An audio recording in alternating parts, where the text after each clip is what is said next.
Good afternoon. My name is Dennis Platty, and I'll be acting as the Master of Ceremonies today. And I wanted to thank you all for coming to help us celebrate Jim Dowling's life. And first, I would like to introduce you to Lois, who's going to say a few words. Yay!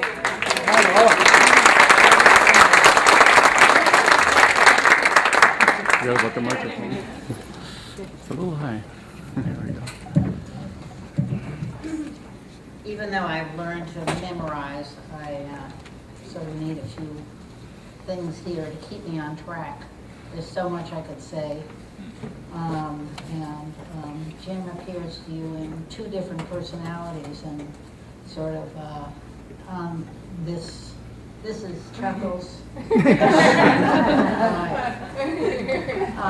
from A Thousand Clowns. Chuckles the Chipmunk, who was a TV radio personality in that way. And on the front of your program, am I projecting? On the front of your program, you see a picture of him in what somebody just called his hippie days. That was when I first met him. I thought he looked like a rock star. He didn't wear that outfit every day. He was a Morris dancer, and he played the fool. And this was when he lived in Chicago, when he began to do that. But that's not what I have written down here in terms of greetings, so I think I'll go on with what I wanted to say there, which is I thought about a lot, and usually while lying in bed in the morning, I'm thinking, what am I going to say? What is the best thing to say?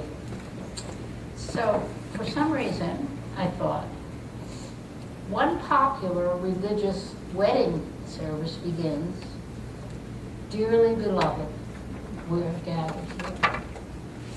You probably know the rest of that, but we're gathered here for a different purpose. Since this gathering today is neither religious nor a wedding, the only reason I can explain why this phrase came to my mind in the early hours of the morning is that the audience here, this congregation of friends and relatives, deserves such a lovely greeting. In the past few months, you have all been so faithful to Jim's memory and so supportive of me that I want to thank and embrace you all, dearly beloved. Jim and I were together over 40 years in health and in sickness. We married in 1973, but we lived in sin for a year before that. During that period, we lived, not that living in sin, but the rest of the period, all over the United States, going from Bloomington, Indiana, to the Bronx, New York, to Ann Arbor, to San Diego, California, and back to Ann Arbor, his last resting place. Altogether, more than half of those years, the 40 years, have been spent here, although we were only honorary Michiganders. Our children and grandchildren have visited, but never lived in any of those places with us. That's what happens when they leave the nest. So it seems, therefore, that I should introduce our dearly beloved family to our dearly beloved friends. So I wondered if I could ask these relatives to stand up when I call their names, or even before, if you want. I'd like to present Kathy Sanderson, right over here. Jim's sister and her, and Jim's nephew, Steve. They come from Maine and Massachusetts. Naomi Kuznets, where are you, dear? Our older daughter, and next to her, her partner, Meg Gravesmill. Our grandson, Ben Kuznets Speck. Ben's other mother, Sherry, and his aunt, Kelly Speck. They're all from Skokie, Illinois, and they brought some friends, Shawnee and Anthony, over here, along with them. And they were friends of Jim's, too. Miriam Kuznets, her husband Max Tao, and their son Eli Kuznets Tao, and came here from Austin, Texas. Our farthest traveler, who I forgot about completely this morning, so he had to find his own way, is Dan Moose, my sister's son, who came from California overnight. I have to say about these relatives, in case you think that they lived far away, is that in these recent hard times, Naomi, Miriam, Meg too, and Kathy really had our backs.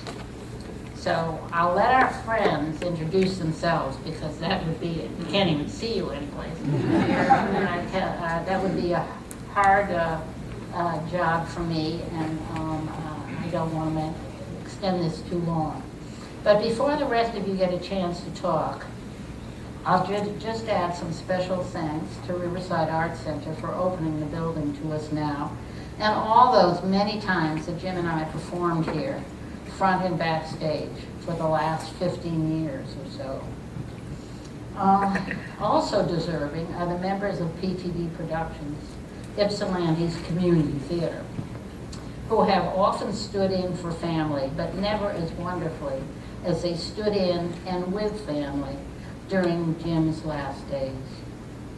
I'm sure there are many others here who deserve my thanks.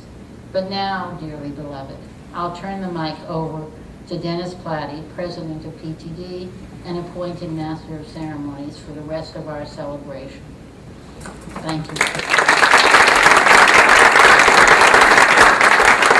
Gotta get down. Where are the steps? Oh, we're not.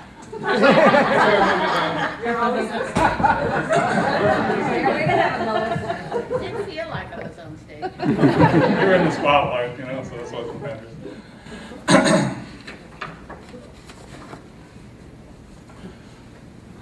Okay, Lois asked me to speak some on Jim's creative life. I personally would have liked to have heard more about that time when you were living in sin, but it might have been more fun for the crowd. There are many facets of his life that you'll hear about, his family life and his professional life, and we're going to invite you all to come down and share your memories of Jim tonight, if you'd like. But for the next few moments, you're stuck with me. I don't presume to know all of the creative things that Jim was involved in. I know that he played clarinet when he was a kid, or younger. I know that he occasionally wrote limericks, and I know that he loved English country dancing. And I'm sure he had many more talents than that. But for the last 15 years, I've had the pleasure of working with Jim right here in this theater, and that's what I'd like to share with you today.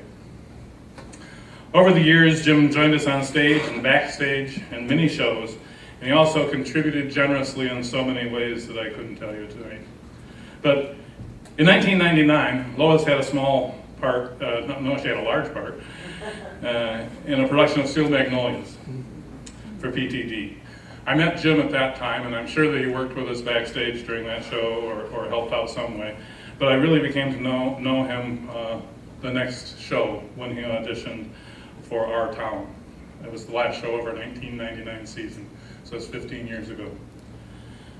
He played a townsperson in Thornton Wilder's Our Town.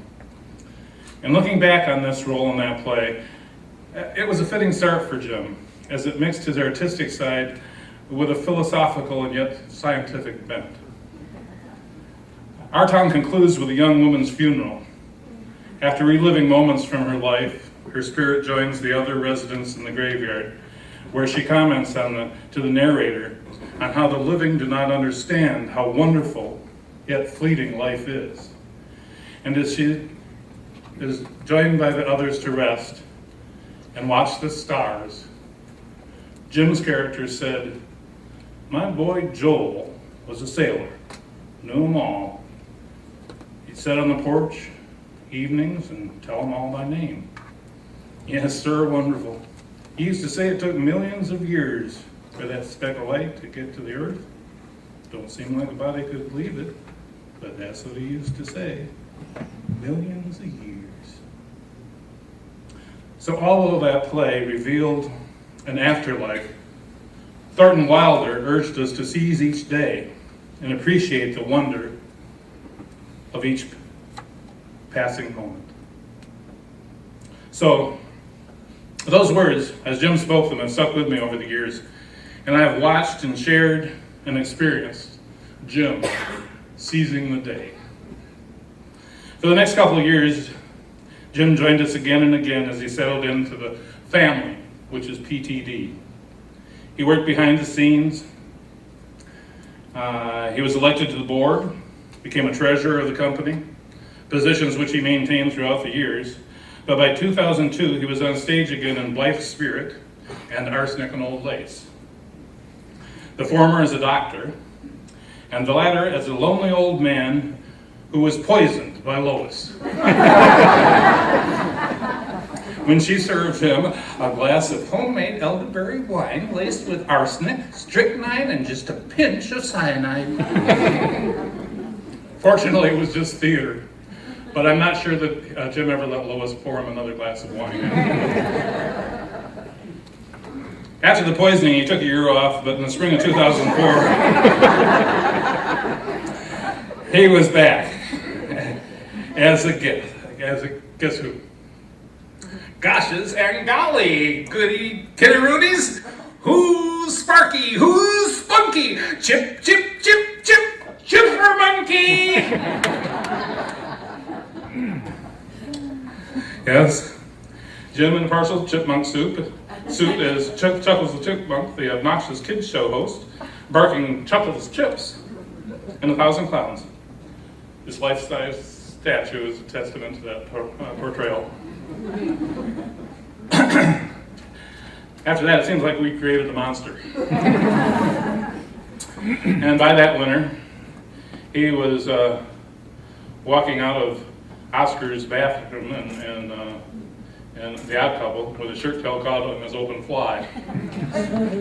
Both of those shows got a lot of laughs, and Jim was never quite the same again. Another doctor in Life of Father, Louis Fan, the Chinese detective, corrupt congressman, a victim of Agatha Christie's mayhem, all followed through the next 4 years. By 2009,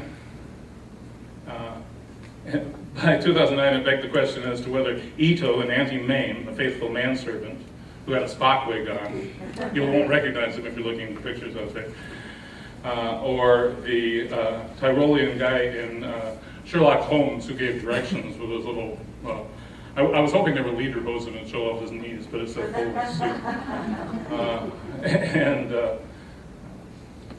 Then after that, he graced our stage in Christmas Bells in 2011. In that show, he brought an impeccable performance of Raynard Chisholm, a simple man, never seen without his little red wagon in tow, who delivered the Christmas message with elegance. 2012 saw him as a doctor caring for a broken Blanche Dubois as he led her to a mental institution.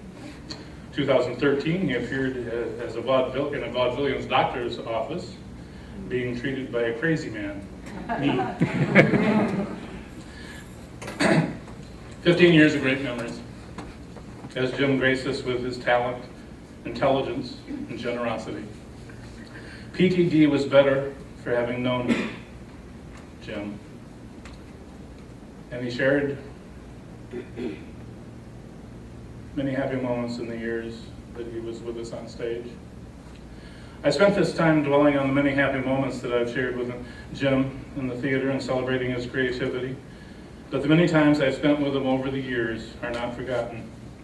The sunny days at the lake house, the pontoon rides, the many acts of kindness, his generosity, his intelligence, his sense of humor, his overall demeanor will not be forgotten. I love you, Jim. I wish you were auditioning for my next show.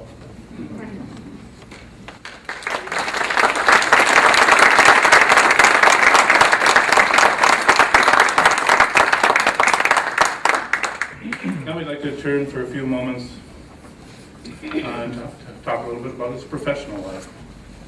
And we have Jeff Kaplan.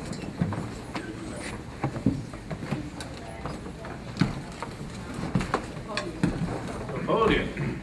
Oh, was I leaning on it? Sorry. Rescue the road.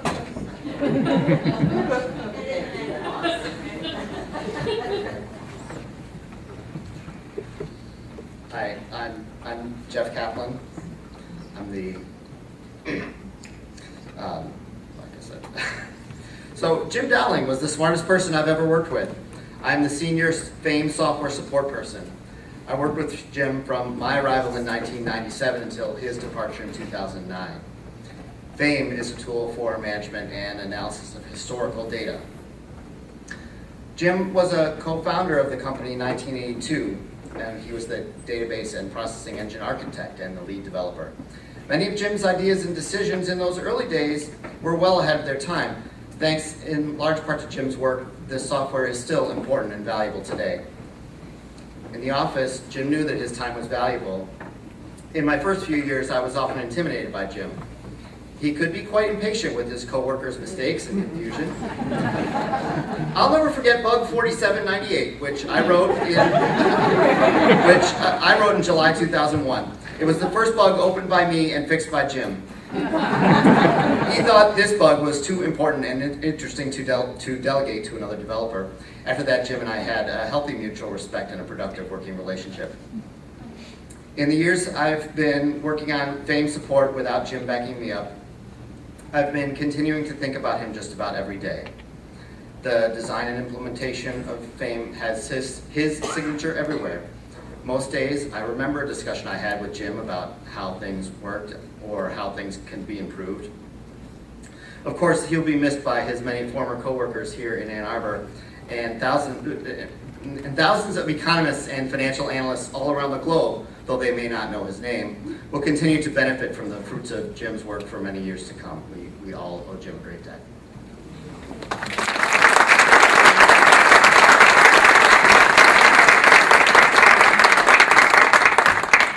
Thank you. And now for a few words about his family life.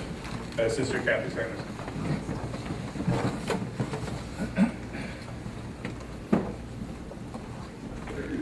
I just have to say that's his earlier family life. Jim was born on June 19th, 1941, about 20 months after me. As children, Jim and I sometimes did get along and sometimes didn't. As he grew larger, he seemed to be in the way a lot of the time. And sometimes I would hit him. I have great remorse now, but none then. But sometimes we got along very well, especially at meals. Jim didn't like to eat a number of things, and I liked many. When we were left alone for a minute at the table, Jim would push his plate in my direction, and I would eat all the peas so quickly that his plate was clean when someone else came in. We both thought we had pulled off a good thing. Another thing that I really enjoyed about Jim was his punning. The most famous was the time at the table when we had been eating fish. Jim said, "Is this halibut, or is there more in the kitchen?" And if you know Jim, you'll have heard some. I vividly remember when I stopped hitting Jim. He came up to me and put both his hands on my lower arm. Then he slowly twisted the stem one way with one hand, and the other way with the other hand. It really hurt. He looked meaningfully at me. I never hit him again, and he never hit me. When I was 12 and Jim was 10, our parents decided to buy a summer house at Hotchkiss Grove in Brantford, Connecticut. We stayed there all summer. Jim had a very good friend there, Paul DeBell. Paul and his older brother Peter, included Jim in almost everything, which was great for him. But at 10, Jim was a very long sleeper, and we didn't try to wake him up in the summer. So Paul, or Paulie, as he was usually called, would come walking down the street. As he got to our house, he would sing out, "Oh, Jimmy, time to get up." Usually that would get Jim up. I enjoyed that very much myself. Most days after lunch, Jim and I would sit on the porch with my mother, who would read Dickens to us, which we both enjoyed. I particularly remembered Pickwick Papers. We laughed a lot. For a special occasion, Mom would make sandwiches and we'd drive to Weatherly, Rhode Island, where we would roll in the waves. In our teens, Jim and I didn't see too much of each other for quite a while. I went to boarding school for the last 2 years of high school and then went to Cornell. Meanwhile, my parents had moved to Indiana the same year that Jim went to Harvard. Jim finished Harvard and went on to Berkeley in California, and I was working in New York. But Jim still had a profound effect on me at this time. One Memorial Day weekend, I went to Fire Island with some friends. Driving home, the news came up on the radio, and the announcer said, there was a man stuck in a cave in Utah. No trouble here. I knew Jim had gone caving that weekend. Though my friends tried to tell me it wasn't, I was sure it was Jim. And it was. Finally, the announcer said Jim's name. When I got back, I called my mother, who tried to calm me. I was amazed that she could do this at this time. As I lay awake that night, I could hear something hitting a board, time after time after time. It made me think of a coffin. Luckily, Jim was eventually pulled up and recovered quickly. But after that, I began to think. I thought Jim was the one who would always do well, while I would get married, whatever that meant at that time. But now I ask myself, what was I doing in dumb jobs in New York City? I had wanted to be a teacher when I was younger. There was still time. I applied to Indiana University and was accepted to the one-year teaching program. I worked hard and changed to the PhD program the next year. It was difficult to get a teaching job by the time I finished, but I got a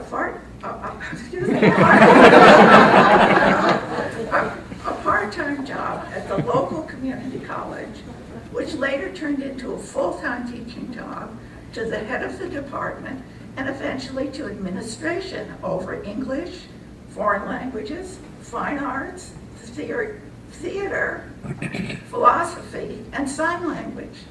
That was a job I really liked. But back to Jim. I was still at Indiana University getting my degree when Jim came to teach at Indiana. He did this for 1 year only, realizing that he didn't like teaching. But that spring, he came to a party that my husband and I had. There was a lot of music and drinking, and somehow Jim and Lois began to talk and kept on talking. This was great for Jim, who was not very outgoing in many situations.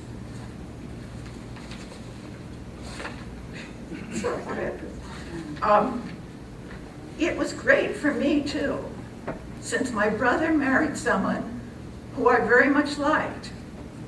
But more than that, there were the great things that Lois was able to offer Jim in the way of friends, social times, and most of all, 2 wonderful daughters.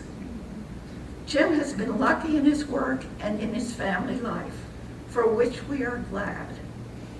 We hurt because he left us so soon, and nothing can help that.